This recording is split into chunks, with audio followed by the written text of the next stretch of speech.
저희가 어린 시절에 소중한 태엽시계가 하나 있었습니다. 선물을 받은 태엽시계였는데요.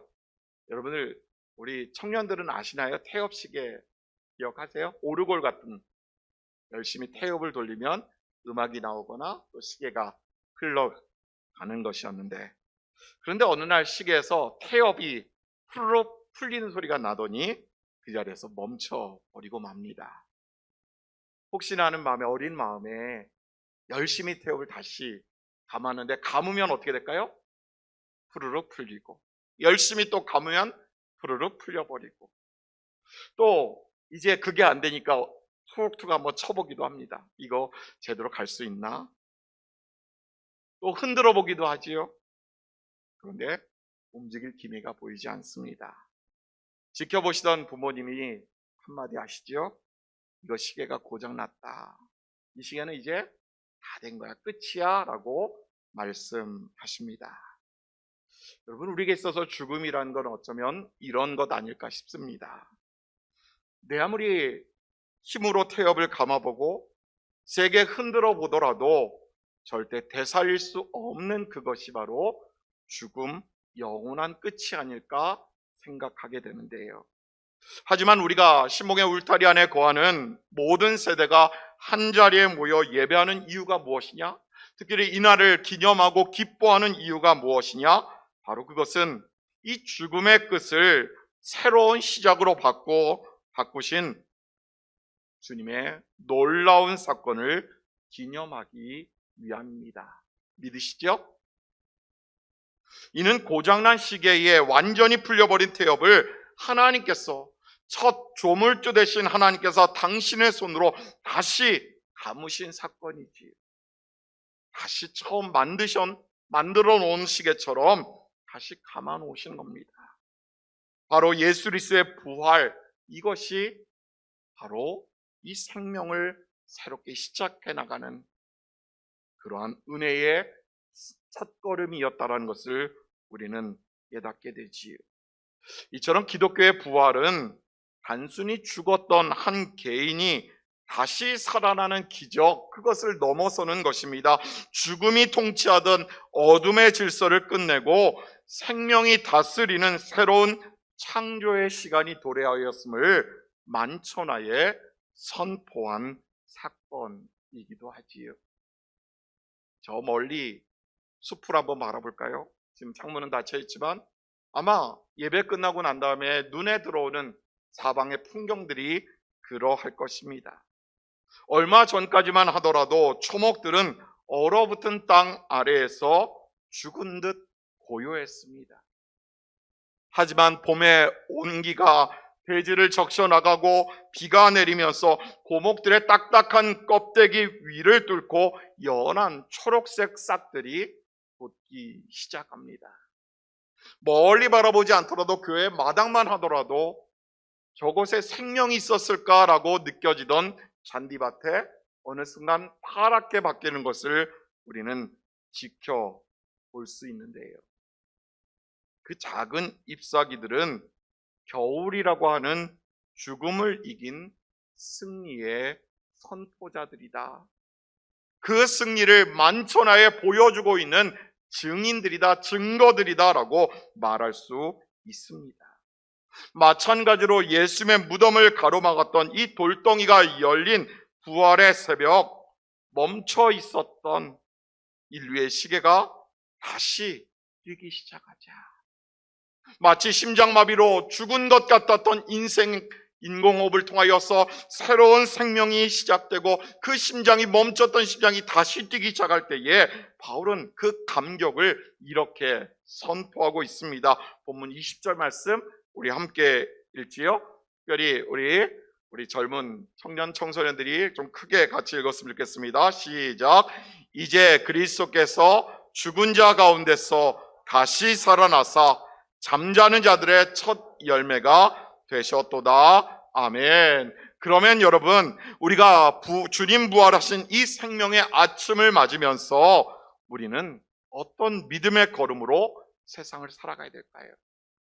예배드리고 그저 낙심하고 좌절된 그 상태가 아니라 이제 새로운 마음가짐으로 생명의 능력을 우리가 갖고 이 예배당을 떠나면서 우리의 발걸음은 어떠해야 하는 것일까요? 죽음의 권세를 이기고 부활하신 주님이 우리에게 들려주시는 이 생명의 소식, 그것은 도대체 무엇일까요? 부활의 아침의 말씀을 상고하면서 주님이 이 땅에 다시 오시는 그날까지 이제 우리들 모두가 부활의 증인으로 살아가는 여러분 모두가 되시기를, 그리고 죽음에서 부활하신 우리 주님 예수 그리스도의 능력으로 이렇게 살아가시는 여러분 모두가 되시기를 주님의 이름으로 축원합니다. 그러면 우리가 이제 어떠한 이 생명을 누리는 믿음의 발걸음은 어떠해야 되는가? 따라볼까요? 확신의 삶입니다. 네, 첫 번째로요, 우리가 어떠한 삶을 살아가야 되느냐? 모든 절망과 낙심을 이겨내는 확신의 삶을 살아가야만 합니다.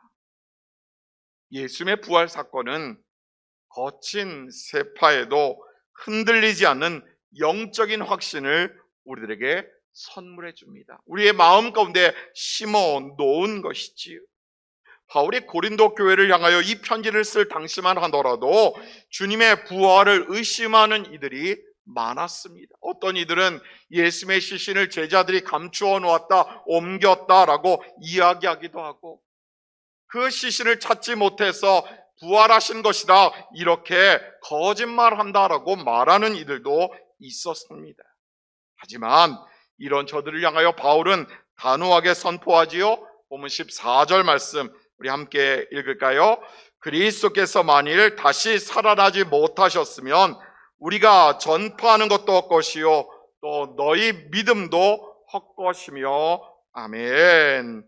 여러분, 부활이 없다라고 한다면 우리가 모여 예배드리는 것, 고난을 감내하며 하루하루 거룩하게 살아내고자 애쓰는 모든 것들이 다 소용없다라는 의미이지.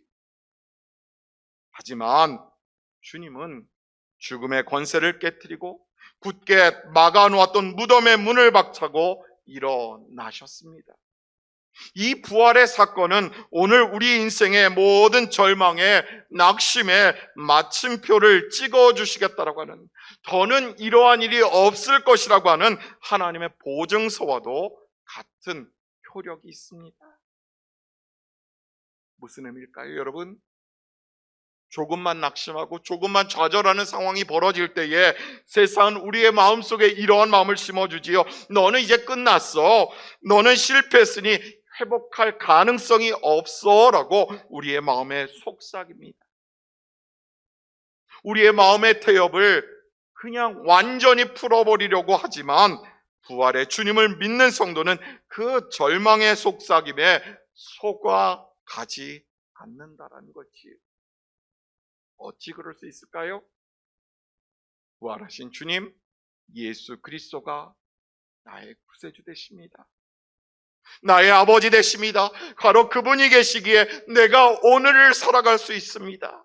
주님 다시 오시는 그날까지 나는 이 믿음 가운데 살아갈 것입니다 라고 하는 이 확신이 있기에 가능한 것은 아닐런지.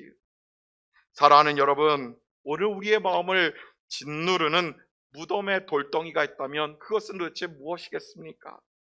도저히 이겨낼 수 없을 것 같은 질병과 여러 가지 어려움들, 그리고 미래에 대한 막연한 불안함까지 우리들의 놓인 상황은 그러함에도 불구하고 부활하신 주님은 이렇게 말씀하시겠지요. 절망하지 마라. 죽음조차 나를 가둘 수 없었으니 너를 가로막는 것 또한 그 어떤 문제라 할지라도 너를 이길 수 없을 것이다. 아니, 나를 이길 수 없을 것이다. 내가 너희와 함께한다. 내가 너를 지킬 것이다. 내가 세상 끝날까지 너희와 더불어 함께 있으리라 말씀해 주신다는 겁니다. 바라기는 이 확신 가운데 살아가시는 여러분 모두가 되기를 간절히 소망합니다. 주님이 주시는 이 뜨거운 확신을 통하여 절망을 이겨내고 다시 새로운 생명들이 우리의 환경을 요동치는 것처럼 오늘 살아나는 이 생명의 역사가 우리의 삶을 요동치게 만드는 복된 은혜가 여러분 모두에게 넘쳐나게 되기를 간절히 축복합니다. 두 번째로요, 오늘 우리가 부활의 생명을 누리면서 어떠한 삶을 살아가야 될까? 따라해 볼까요? 갱신의 삶입니다. 이것은 과거의 연약함과 과거의 수치를 씻어내는 새로운 삶을 의미하지요. 예수님의 부활 사건은 단순히 과거로 어느 시점으로 돌아가는 그 회복을 넘어서 이전의 나를 벗어버리고 완전히 나를 새롭게 만드는 그러한 갱신을 의미합니다. 보면 17절 말씀 우리 함께 읽지요. 그리스도께서 다시 살아나신 일이 없으면 너희의 믿음도 헛되고 너희가 여전히 죄 가운데 있을 것이요. 아멘. 주님이 부활하셨다, 다시 사셨다는 것은 멈췄던 호흡, 제가 아까 심장마비 환자의 예를 말씀드렸지만 그것을 다시 뛰게 만드는 생물학적인 살아남에 한정짓지 않습니다. 그것은 바로 주님이 십자가 위에서 나의 죄를 다 짊어지셨기에, 나의 죄의 대가를 다 치르셨기에 이제는 우리가 죄의 노예가 아니라 하나님의 새로운 피조물로 거듭났음을 만천하에 선포한 것이지.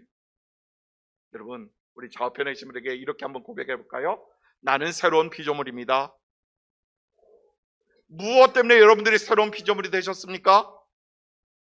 그리스도의 십자가로 인하여 그분의 부활의 능력으로 말미암아 우리는 새로운 피조물이 될 수 있었습니다. 여러분, 사용하던 컴퓨터가 바이러스에 감염되고 작동하지 않으면 여러분은 어떤 선택을 하십니까? 애쓰고 수고하여 노력해보지만 그럼에도 불구하고 아무것도 할 수 없는 상황이 벌어지면 결국 초기화라고 하는 과정을 밟게 되지요. 그런 의미에서 부활은 우리 인생의 가장 완벽한 초기화 리셋이라고 해도 과언이 아닙니다. 그러니 과거에 우리가 어떠한 실수를 했던, 얼마나 부끄러운 삶을 살았든 상관하지 않습니다. 우리의 과거의 모습과는 연연할 것이 아니라 부활하신 주님 예수 그리스도를 나의 주님으로 영접하고 그분의 생명과 내가 연합하는 그 순간에 우리의 낡았던 과거는, 우리의 과거의 연약함과 수치는 무덤에 묻어버리고 찬란한 생명의 모습으로 거듭나게 되는 것을 이야기합니다. 바로 이것이 부활이 주는 갱신의 의미이자 신비인 것이지요. 사랑하는 여러분, 여전히 과거의 죄책감과 상처라고 하는 이 낡은 수위를 붙잡고 우리는 살아가고 있지만 이제 이것에서 과감하게 벗어나시는, 새로워지는 여러분들 되기를 간절히 소망합니다. 나는 이 정도밖에 안 돼, 왜 내 팔자가 이러하지? 라고 단정 지은 채 패배의 감옥 속에 나를 가두는 일, 어리석은 모습을 벗어버리고 부활의 능력으로 말미암아 내가 새롭게 되었다. 내가 그 은혜로 말미암아 나는 이전과 전혀 다른 사람이다. 전혀 다른 존재다. 그러니 나를 봐라, 나를 지켜보라. 이렇게 고백할 수 있는 여러분 되시기를 간절히 바랍니다. 진흙덩어리일지라도 토기장이의 손 아래에서 위대한 작품으로 거듭나는 것처럼 부활은 어제와 전혀 다른 새로운 인생으로 우리를 거듭나게 만드는 것입니다. 신목의 모든 세대가 어우러져 함께 예배하는 이 순간에 우리가 거룩한 부활의 옷을 입고 새롭게 되는 생명력, 다시 이전 것을 바라보는 것이 아니라 미래를 바라보며 또한 과거의 수치를 씻어내는 갱신의 삶을 살아가시는 우리 신목의 모든 가족들 되시기를 주님의 이름으로 축복합니다. 그리고 마지막 세 번째로요, 부활의 생명을 우리가 갖고 있다면 우리는 어떠한 삶을 살아가야 될까? 따라볼까요? 헌신의 삶입니다. 예수님의 부활 사건은 우리 삶의 목적을 바꾸어 놓는 것입니다. 어떻게 바꾸어 놓는 것이냐? 우리의 삶의 목적이 이 땅에 있었다면 그것을 어디로 옮기는 것일까요? 하늘로 옮기는 것이지. 우리 삶의 목적이 나에게 있었다고 한다면 이것을 어디로 옮기는 것일까요? 주님께로 옮겨나가는 것을 의미합니다. 이러한 과정 속에서 바울은 이렇게 권면하지요. 19절 말씀 우리 함께 읽습니다. 만일 그리스도 안에서 우리가 바라는 것이 이 세상의 삶뿐이면 모든 사람 가운데 우리가 더욱 불쌍한 자일이라. 아멘. 여러분, 죽음이 우리 인생의 진정한 끝이라고 한다면 우리는 이 땅 가운데 더 잘 살아야 되지요. 이 땅 가운데 조금 더 즐길 수 있는 대로 즐겨야 합니다. 모든 에너지를 그곳에 쏟아 부어야만 합니다. 하지만 우리는 알고 있습니다. 죽음 너머에 영원한 부활의 영광이 기다리고 있고, 바로 그 끝자락에 우리 주님, 부활하신 주님께서 두 팔 벌려 우리를 기다리고 계신다는 사실을,